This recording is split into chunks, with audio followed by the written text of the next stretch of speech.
മറ്റൊരു ministries YouTube ചാനലിലേക്ക് അവർക്കും സ്വാഗതം.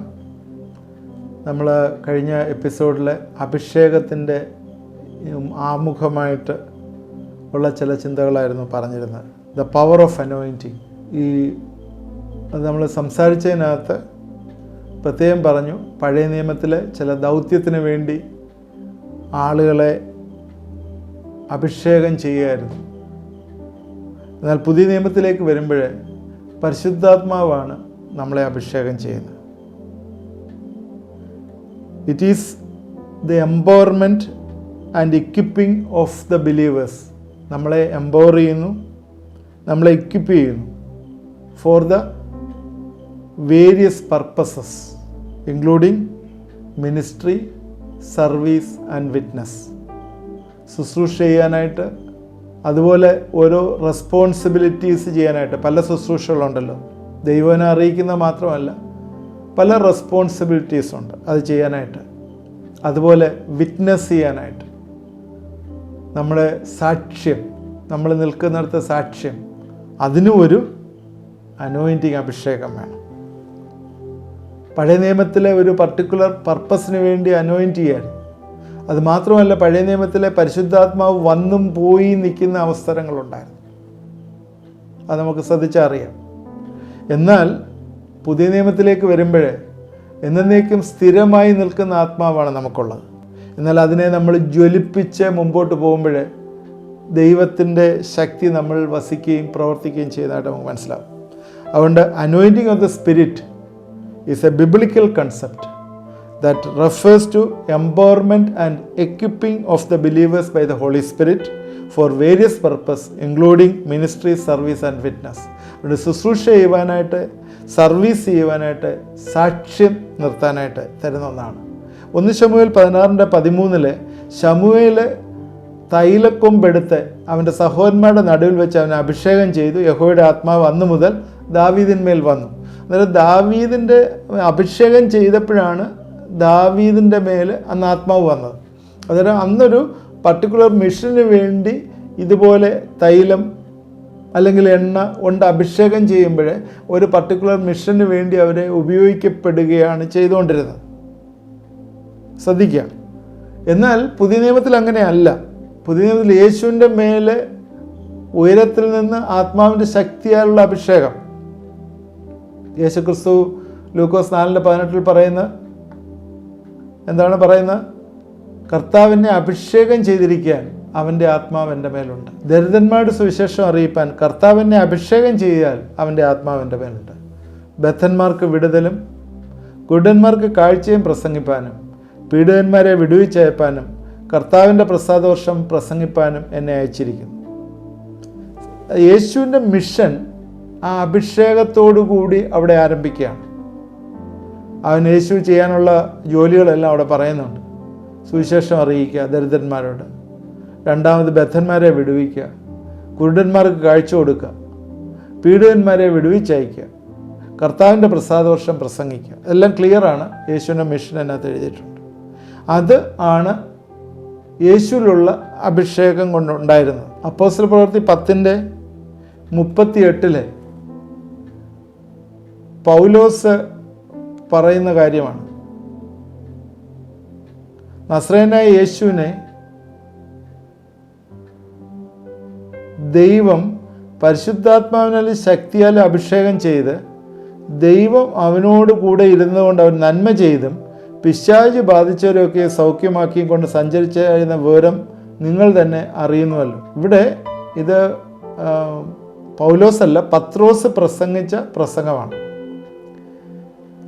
ദൈവം പരിശുദ്ധാത്മാവിനാലും ശക്തിയാലും അഭിഷേകം ചെയ്തു. അന്നേരം അഭിഷേകത്തിനകത്ത് അതിൻ്റെ മീൻസ് എന്ന് പറയുന്നത് ആത്മാവാണ്. ആത്മാവിനെ സംബന്ധിച്ചിടത്തോളം ഒരു ശക്തിയുണ്ട്. ആത്മാവിനൊരു പേഴ്സണാലിറ്റി ഉണ്ട്, ഒരു ശക്തിയുണ്ട്. അപ്പോൾ നമ്മളെ അഭിഷേകം ചെയ്ത് നമ്മളെ ശക്തീകരിക്കുകയാണ്. അതുകൊണ്ട് എൻ്റെ ക്യാരക്ടേഴ്സ് എന്ന് പറയുന്നതിനകത്ത് ഒന്ന് നേരത്തെ പറഞ്ഞു, എംപവറിങ്. എംപവറിങ് എന്ന് പറഞ്ഞാൽ നമ്മുടെ കയ്യിൽ ചെയ്യാൻ വയ്യാത്തൊരു കാര്യം നമ്മളെ പ്രാപ്തരാക്കും. നമുക്ക് ചെയ്യാൻ വയ്യാത്തൊരു കാര്യം. ഇത് ശുശ്രൂഷയുടെ മുഖത്തും അല്ലാത്ത മുഖങ്ങളിലും വരാം. ഇതുമായിട്ട് ബന്ധപ്പെട്ട് ഞാനൊരു എക്സാമ്പിൾ തന്നെ പറയാനായിട്ട് ആഗ്രഹിക്കുക. എൻ്റെ ജീവിതത്തിൽ അടുത്ത കാലങ്ങളിലുണ്ടായ ഒരു എക്സാമ്പിൾ. കഴിഞ്ഞ ഏപ്രിൽ മാസത്തിൽ ഉത്തരാഖണ്ഡിലെ തേരി എന്ന് പറഞ്ഞ സ്ഥലത്ത് ഞങ്ങൾ ഹിൽസിലെ വിസിറ്റിന് പോയി. ചില പ്രതികൂലങ്ങൾ അവിടെ ഉണ്ടായിരുന്നു. രാത്രിയിൽ 9-10 മണി കഴിഞ്ഞിട്ടാണ് ആരാധനയും ശുശ്രൂഷയും കഴിഞ്ഞ് തിരിച്ചു വരാനായിട്ട് ഇടവന്നത്. കാരണം ഈ ഹിൽസിലുള്ളൊരു പ്രത്യേകത എന്ന് പറഞ്ഞാൽ പെട്ടെന്ന് മഴ വരും, പെട്ടെന്ന് മലയിടിയാനും ഒക്കെയുള്ള സാധ്യതകളുണ്ട്. ഞങ്ങൾ 10 മണിയോടുകൂടി ആ ഒരു ഭവനത്തിലെ ആരാധനയും ദൈവവചന ശുശ്രൂഷയും കഴിഞ്ഞ് ഏകദേശം ഞങ്ങൾക്കൊരു 20-25 കിലോമീറ്ററോളം വരണം ടൗണിലോട്ട് വരാനായിട്ട് ഞങ്ങളൊരു വണ്ടിക്കകത്ത് ഞാനും എൻ്റെ ഒരു സുഹൃത്തും കൂടി വണ്ടിയിൽ വന്നുകൊണ്ടിരിക്കുകയാണ്. വണ്ടിയിൽ ഇരുന്നുകൊണ്ട് ഞങ്ങളവിടെ ശുശ്രൂഷയുടെ സമയത്ത് തന്നെ അവിടെ മഴ പെയ്തു. അന്നേരം ഞങ്ങൾ വിചാരിച്ചു എന്തെങ്കിലുമൊക്കെ പ്രയാസങ്ങളുണ്ടാവും. ഞങ്ങൾ പ്രാർത്ഥിച്ചുകൊണ്ടാണ് വന്നുകൊണ്ടിരിക്കുന്നത്. വരുമ്പോൾ ഏകദേശം 1 കിലോമീറ്ററോളം 1-2 കിലോമീറ്ററോളം ആ ഭവനത്തിൽ നിന്ന് വിട്ട് കഴിഞ്ഞ് റോഡിൽ വന്നു കഴിഞ്ഞപ്പോഴേ ചെറിയ നാരോ റോഡാണ്, താഴെയെല്ലാം ഗർത്തമാണ്. പെട്ടെന്ന് തന്നെ ഞങ്ങളുടെ മുമ്പിൽ ഒരു മല ഇടിയുന്നത് ഞങ്ങൾ കണ്ടുകൊണ്ടിരിക്കുക. വലിയ അത്ഭുതം പോലെ ഞങ്ങൾ ഇങ്ങോട്ട് വരുമ്പം മല ഇടിഞ്ഞിങ്ങനെ റോഡിലേക്ക് വീണുകൊണ്ടിരിക്കുക. ഞങ്ങൾ ആ വണ്ടി നിർത്തിയിട്ട് അവിടെ നിന്ന് പ്രാർത്ഥിച്ച്, ദൈവമേ ഇന്ന് പോകാൻ പറ്റുമോ എന്നറിയത്തില്ല, നിൻ്റെ ശുശ്രൂഷയ്ക്ക് ഇറങ്ങിയതാണ്, ഇന്ന് രാത്രിയിൽ ഞങ്ങൾ ഈ കാറിൽ ചിലവഴിക്കണോ അല്ലെങ്കിൽ തിരിച്ച് ആ ഭവനത്തിൽ പോയിട്ട് അവിടെ കിടന്നുറങ്ങേണ്ടി വരുമോ എന്നറിയത്തില്ല. കാരണം അവിടെ ആ ഭവനങ്ങളൊക്കെ എന്ന് പറഞ്ഞാൽ ചെറിയ ഹട്ടുകൾ പോലുള്ള അവിടെ കിടന്നുറങ്ങാൻ പോലും ഉള്ള ഫെസിലിറ്റീസ് ഇല്ലാത്ത സ്ഥലങ്ങളാണ്. അപ്പോഴങ്ങനെ പ്രാർത്ഥിച്ചു. എന്തായാലും മല ഇടിഞ്ഞു വീണു. റോഡിൽ അല്പ സ്ഥലമുണ്ട്. ഒരു റോഡിൻ്റെ നമ്മൾ ചിന്തിക്കുന്ന പോലെ വലിയ വീതിയുള്ള റോഡൊന്നുമല്ല. കഷ്ടി ഒരു ലോറി പോകാനുള്ള സ്ഥലമുണ്ട്, അത്രയേ ഉള്ളൂ. ഒരു 6 അടി 8 അടിയൊക്കെ വീതി കാണും, അതിൽ കൂടുതലൊന്നുമില്ല. അതിൻ്റെ ഏകദേശം 4 അടിയോളം മണ്ണ് വന്ന് വീണു. ഇപ്പുറത്ത് വലിയൊരു കല്ലും വലിയൊരു പാറയുണ്ട്. അവിടെ ചെന്ന് കഴിഞ്ഞപ്പോഴത് പോകാൻ പറ്റാത്ത രീതിയിലുള്ള ഒരു സംഭവമാണ്. അത് മാത്രമല്ല മേളിൽ നിന്ന് മല അനങ്ങുന്നുണ്ട്, ചിലപ്പം വീണ്ടും ഇടിഞ്ഞു വീഴാൻ സാധ്യതയുണ്ട്. ഞങ്ങൾ പ്രാർത്ഥിച്ചു, ദൈവമേ ഞങ്ങൾ 2 പേരേ ഉള്ളൂ, വലിയൊരു പാറയാണ്, അതൊരു വലിയ മിറക്കിളാണ്. പറയാൻ പോകുന്ന കാര്യം വലിയൊരു മിറക്കിളാണ്. വലിയൊരു പാറയാണ്, ഒരാളൊന്നും പിടിച്ചാലൊന്നും പൊങ്ങത്തൊന്നുമില്ല. ഞങ്ങൾ ആ പാറയുടെ മുമ്പിൽ നിന്ന് പ്രാർത്ഥിച്ചിട്ട് എന്നോട് പറഞ്ഞു, ആ സഹോദരൻ പറഞ്ഞു, മല ഇടിയുന്നുണ്ടോ നോക്കിക്കോണം, ഞാനിതൊന്ന് ശ്രമിക്കാം, ദൈവത്തിൻ്റെ ആത്മാവ് നമുക്ക് കൃപ തരും, എംപവർ ചെയ്യും, ശുശ്രൂഷ ദൈവം ഏൽപ്പിച്ചതല്ലേ, ദൈവം തരുമെന്ന് പറഞ്ഞ് വലിയൊരു പാറ ഒരു വ്യക്തി ഈസിയായിട്ട് അതങ്ങോട്ട് പൊക്കിയില്ല. അതിൽ ചെറിയ കല്ലെടുത്ത് പൊക്കുന്നത് പോലെ പൊക്കി. ഞങ്ങൾ ദൈവത്തെ സ്തുതിച്ചു. ഞങ്ങളല്ലത് പൊക്കിയത്, സത്യത്തിൽ ഞങ്ങളത് പൊക്കിയില്ല. ഞങ്ങൾ പൊക്കുന്നതിന് മുമ്പ് ദൈവത്തിൻ്റെ ദൂതം വന്നത് പൊക്കി തന്നു. പെട്ടെന്ന് തന്നെ ഞങ്ങൾ വണ്ടിയെടുത്ത് ആ കല്ലിൻ്റെ അപ്പുറത്തേക്ക് എത്തി അവിടെ നിന്ന് രക്ഷപ്പെട്ടു. പിന്നീടുള്ള 10-20 കിലോമീറ്ററും വഴിയിലൊക്കെ ഒരുപാട് പ്രതിബന്ധങ്ങളുണ്ടായിരുന്നു. വഴിയിലൊക്കെ പലയിടത്തും ഇതുപോലെ മണ്ണിടിഞ്ഞ് വീഴും, കല്ല് കിടക്കുക, അതൊക്കെ ഉരുട്ടി മാറ്റിയൊക്കെയാണ് പോയത്. പറയാൻ ഉദ്ദേശിച്ചത്, ദൈവം ചില മിഷന് നമ്മളെ ഏൽപ്പിക്കുമ്പോഴേ ദൈവം നമ്മളെ എംപവർ ചെയ്യും. നമുക്ക് ചെയ്യാൻ വയ്യാത്ത കാര്യങ്ങൾ അവൻ നമുക്ക് ശക്തി തരും ചെയ്യാനായിട്ട്. അതാണ് അനോയിൻറ്റിങ്ങിൻ്റെ ശക്തി. ഇത് മിഷൻ്റെ ശക്തിയുമായിട്ട് ബന്ധപ്പെടുത്തി നമുക്ക് ചിന്തിക്കുന്നതിലും കുഴപ്പമില്ല. അത് നമ്മൾ അടുത്ത എപ്പിസോഡിൽ നമുക്ക് പറയാം, പവർ ഓഫ് മിഷനെ കുറിച്ച് പറയുമ്പോൾ. അത് നമ്മളെ എംപവർ ചെയ്യും. എന്തായാലും എൻ്റെ ഒരു ചിന്ത, ഒരു 10-200 കിലോയെങ്കിലും ഉള്ളൊരു കല്ലാണ്. അത് നമുക്ക് സാധാരണ 20 കിലോയും 10 കിലോയും ഒന്നും അല്ലത്. അത് നമുക്കെന്നെ മാറ്റാനൊന്നും പറ്റത്തില്ല. ഞങ്ങൾ തിരിച്ചു പോകുന്നതിനെ കുറിച്ച് ആലോചിച്ചുകൊണ്ടിരുന്ന, പ്രാർത്ഥിച്ച് പുഷ് ചെയ്യാം, 2 പേരൂടെ പുഷ് ചെയ്യാം, എന്തെങ്കിലും ഒന്ന് ചെയ്യാൻ പറ്റും എന്നുള്ള രീതിയിൽ. രാത്രിയിലാണ്, കാറിൻ്റെ ലൈറ്റിലാണ് ഇത് കാണുന്നത്, അല്ലാതെ അവിടെ ലൈറ്റും ഒന്നുമില്ല. അതുകൊണ്ട് അങ്ങനൊരു സ്റ്റേജിൽ ദൈവം നമ്മളെ എംപവർ ചെയ്തതായിട്ട് കാണുന്നുണ്ട്. അതുപോലെ ഇക്വിപ്പ് ചെയ്യുക, നമുക്ക് വേണ്ടതായിട്ടുള്ള വരങ്ങൾ, താലന്തുകൾ, കഴിവുകൾ, ഇതെല്ലാം തന്നെ ശുശ്രൂഷയ്ക്കും നമ്മുടെ വിറ്റ്നസിനും ദൈവം തരുന്നതാണ്. നമ്മുടെ ശുശ്രൂഷയ്ക്കും നമ്മുടെ സാക്ഷ്യത്തിനുമായി ദൈവം തരുന്നതാണ്. മിനിസ്ട്രിയിലെ ഇതെല്ലാം ആവശ്യമാണ്. ഒരുപാട് കഴിവുകൾ ആവശ്യമാണ്. ചില വരങ്ങൾ ആവശ്യമാണ്. ചില വ്യക്തികൾ, ആളുകളെ ഇൻഫ്ലുവൻസ് ചെയ്യുന്ന ആൾക്കാരുണ്ട്. സമൂഹത്തിലൊക്കെ മേളിലെ നിലയിലൊക്കെ വർക്ക് ചെയ്യുന്നവർക്ക് അനേകം ആളുകളെ ഇൻഫ്ലുവൻസ് ചെയ്യാൻ കഴിയും. നിങ്ങളതിനെ കേട്ടുകൊണ്ടിരിക്കുന്ന ആരെങ്കിലുമൊക്കെ ഗവൺമെൻറ്റിലോ അല്ലെങ്കിൽ പ്രൈവറ്റിലോ ഒക്കെ ടോപ്പ് ലെവലിൽ ഇരിക്കുന്നതാണെങ്കിൽ നിങ്ങളുടെ കീഴിൽ വർക്ക് ചെയ്യുന്ന, നിങ്ങൾക്ക് ഇൻഫ്ലുവൻസ് ചെയ്യാൻ കഴിയുന്നതായിട്ടുള്ള അനേകം ആളുകളുണ്ട്. ഈ ഒരു വലിയ പവർ, പരിശുദ്ധാത്മാവിൻ്റെ വലിയ അനോയിൻറ്റിങ് ഉണ്ടെങ്കിൽ അതിൽ കൂടി നിങ്ങൾക്ക് വലിയ കാര്യങ്ങൾ ചെയ്യാനായിട്ട് പറ്റും എന്ന് നമ്മൾ മറന്നു പോകണം. മൂന്നാമത് ഇതിൻ്റെ അനോയിൻറ്റിങ്ങിൻ്റെ ഒരു ക്യാരക്ടർ എന്ന് പറയുന്നത്, we will get wisdom and discernment. ചില കാര്യങ്ങളിൽ തീരുമാനം എടുക്കാനായിട്ട് നമുക്ക് കഴിയില്ല. ചില ചലഞ്ചിങ് സിറ്റുവേഷനിൽ കൂടെ നമ്മൾ കടന്നു പോകും. ചില പ്രയാസമുള്ള ഘട്ടങ്ങൾ കൂടി കടന്നു പോകും.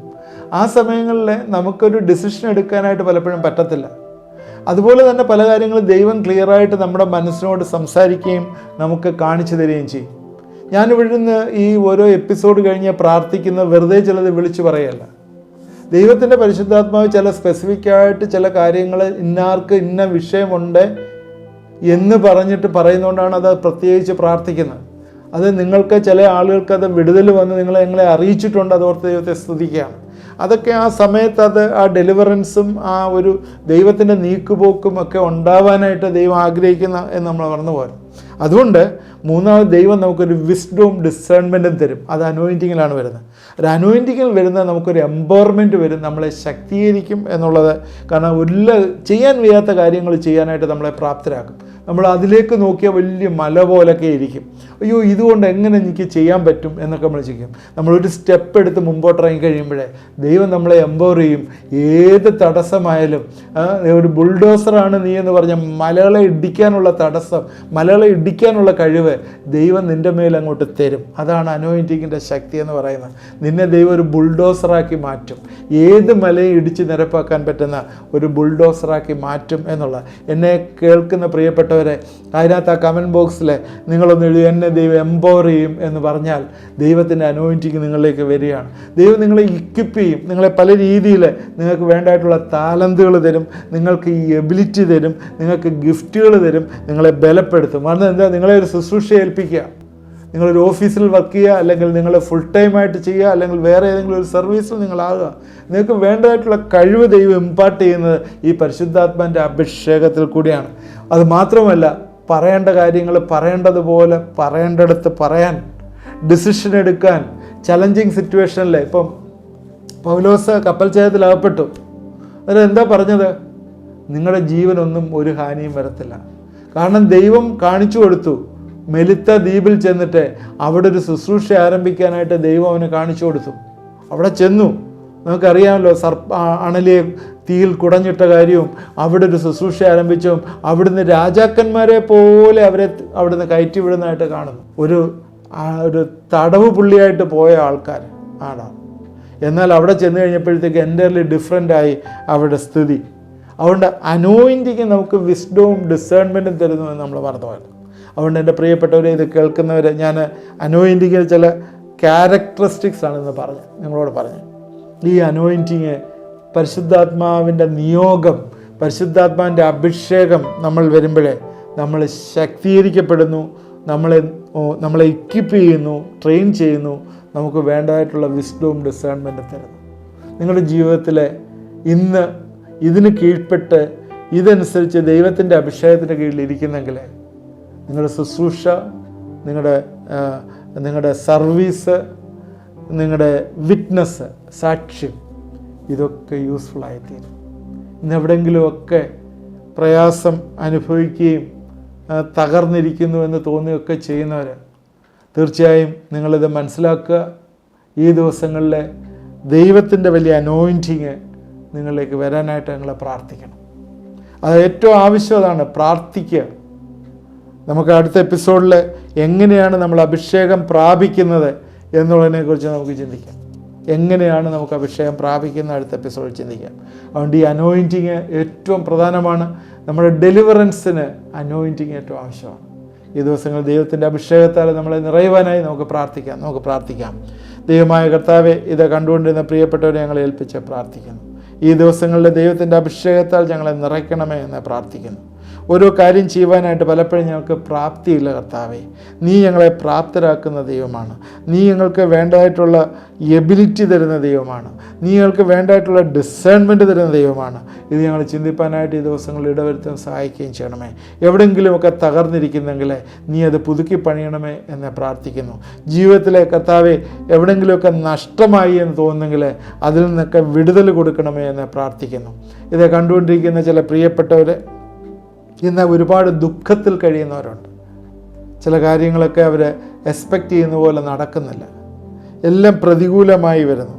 പ്രത്യേകിച്ച് ബിസിനസ്സിലൊക്കെ വലിയ തകർച്ച കാണുന്നവർ, അതുപോലെ കടം വർദ്ധിച്ചു വരികയും അത് വീട്ടാൻ വയ്യാതിരിക്കുകയൊക്കെ ചെയ്യുന്ന രീതിയിൽ കാണുന്നു. ഇന്ന് നിങ്ങൾ പ്രാർത്ഥിക്കുമ്പോൾ ദൈവത്തിൻ്റെ ആ വലിയ അഭിഷേകം നിങ്ങളിലിരിക്കുമ്പോൾ ദൈവം നിങ്ങൾക്ക് വലിയൊരു വിസ്ഡം, ഒരു പരിജ്ഞാനം, ഒരു ഡിസേൺമെൻറ്റ് ഈ ദിവസങ്ങളിൽ നിങ്ങളിലേക്ക് ദൈവം തരികയാണ്. നിങ്ങൾക്ക് പുതിയ പുതിയ ലൈൻസുകൾ ഓപ്പണായി വരികയാണ്. നിങ്ങളുടെ ആ ദുഃഖവും വിഷാദവും എല്ലാം മാറിപ്പോവുകയാണ്. കർത്താവിൻ്റെ സന്തോഷം നിങ്ങളിലേക്ക് നിറയട്ടെ എന്ന്, പുതിയ പുതിയ വഴികൾ നിന്ന് തുറന്നു തരട്ടെ എന്ന് പ്രാർത്ഥിക്കുന്നു. ദൈവം ഒരു വഴി തുറന്നാൽ അതാർക്കും അടയ്ക്കാൻ പറ്റത്തില്ല. ദൈവം ഒരു പാത തുറന്നാൽ അതാർക്കും അടയ്ക്കാൻ പറ്റത്തില്ല. അതിൻ്റെ അവസാനം സന്തോഷവും നിത്യജീവനുമാണ്. അത് മരണമല്ല, അത് എൻഡ് ചെയ്യുന്നത് നിരാശയും പ്രയാസത്തിലുമല്ല. അത് നിത്യജീവനിലേക്കും അത് അനുഗ്രഹത്തിലേക്കും എൻഡ് ചെയ്യുന്നുവെന്ന് മനസ്സിലാക്കി ദൈവത്തിലേക്കൊന്ന് വിട്ടുകൊടുക്കുമോ? നിങ്ങളുടെ ഹൃദയങ്ങളെ ദൈവത്തിലേക്കൊന്ന് ഏൽപ്പിച്ചൊന്ന് പ്രാർത്ഥിക്കുമോ? എന്നോട് ചേർന്ന് പ്രാർത്ഥിക്കുന്നവരെ ദൈവമേ നീ അനുഗ്രഹിക്കണമേ. ഏതൊക്കെ നിരാശയുടെ ഘട്ടമായാലും, പ്രയാസങ്ങളുടെ ഘട്ടമായാലും, ഫൈനാൻഷ്യൽ ക്രൈസിസ് ആയാലും, ബിസിനസ് ക്രൈസിസ് ആയാലും ദൈവമേ അവരെ വിടുവിക്കുകയും സഹായിക്കുകയും ചെയ്യണമെന്ന് പ്രാർത്ഥിക്കുന്നു. ആരോഗ്യത്തിലുള്ള ക്ഷീണങ്ങളെല്ലാം നീ മാറ്റണമേ. നീ ഇക്വിപ്പ് ചെയ്യുന്ന ദൈവമാണ്, നീ ഉറപ്പിക്കുന്ന ദൈവമാണ്, നീ ഡെക്കറേറ്റ് ചെയ്യുന്ന ദൈവമാണ്. കർത്താവേ നീ പ്രിപ്പയർ ചെയ്യുന്ന ദൈവമാണ്. നിൻ്റെ പരിശുദ്ധാത്മാവിനാൽ അവരെ ഒന്ന് ഡെക്കറേറ്റ് ചെയ്യണമേ. അവരുടെ ആരോഗ്യമെല്ലാം ഒന്ന് ശരിയാക്കി എടുക്കണമേ എന്ന് പ്രാർത്ഥിക്കുന്നു. എൻ്റെ കരങ്ങളിലേക്ക് സമർപ്പിക്കുന്നു. അനുഗ്രഹിക്കണം, സഹായിക്കണം. പ്രാർത്ഥന കേട്ടോർത്ത് സ്തോത്രം. യേശുക്രിസ്തുവിൻ്റെ നാമത്തിൽ പ്രാർത്ഥിക്കുന്നു, കേൾക്കുമാറാണമേ. ആമേൻ. ഇതാ കണ്ടുകൊണ്ടിരുന്ന എല്ലാവരെയും അനുഗ്രഹിക്കട്ടെ. തുടർമാനമായി ഇത് വാച്ച് ചെയ്യുക. അതുപോലെ നിങ്ങളുടെ ഫ്രണ്ട്സിന് ഇത് ഷെയർ ചെയ്ത് കൊടുക്കുക. എന്തെങ്കിലും കമൻറ്റുകൾ ഉണ്ടെങ്കിൽ കമൻറ്റ് ബോക്സിൽ ഇടുക. പ്രയർ റിക്വസ്റ്റ് വാട്സാപ്പ് നമ്പറിൽ അയച്ചു തന്നാൽ നിങ്ങൾക്ക് വേണ്ടി പ്രാർത്ഥിക്കുന്നതാണ്.